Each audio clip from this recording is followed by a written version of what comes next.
Jaksa Peneliti Kejaksaan Tinggi DKI Jakarta menyatakan berkas penyidikan dugaan percakapan pornografi dengan tersangka Firza Hussein belum lengkap.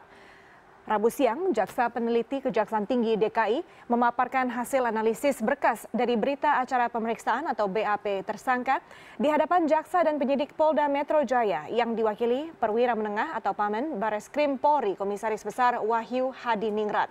Sebelumnya, Wahyu menjabat sebagai Direktorat Kriminal Khusus Polda Metro yang menangani kasus dugaan pornografi.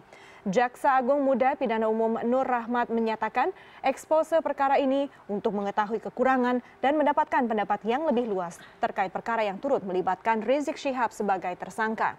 Pasca pelimpahan berkas perkara dari penyidik Polda Metro 29 Mei lalu, Kejaksaan Tinggi menyatakan berkas belum lengkap alias P18.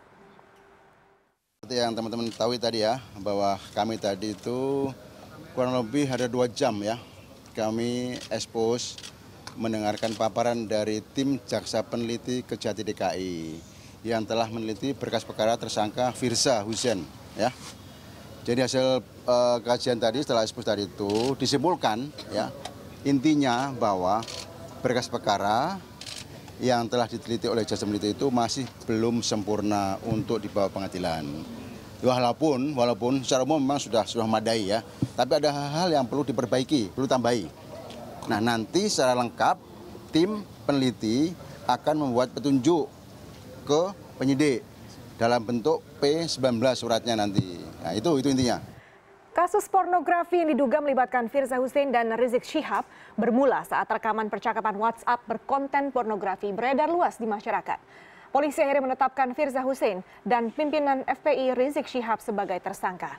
Firza Hussein ditetapkan menjadi tersangka kasus dugaan pornografi Mei 2017 lalu. Polisi sebelumnya telah memanggil sejumlah saksi ahli untuk menguatkan alat bukti yang dimiliki polisi. Sementara Rizik Syihab ditetapkan sebagai tersangka usai 3 kali mangkir dari pemeriksaan sebagai saksi.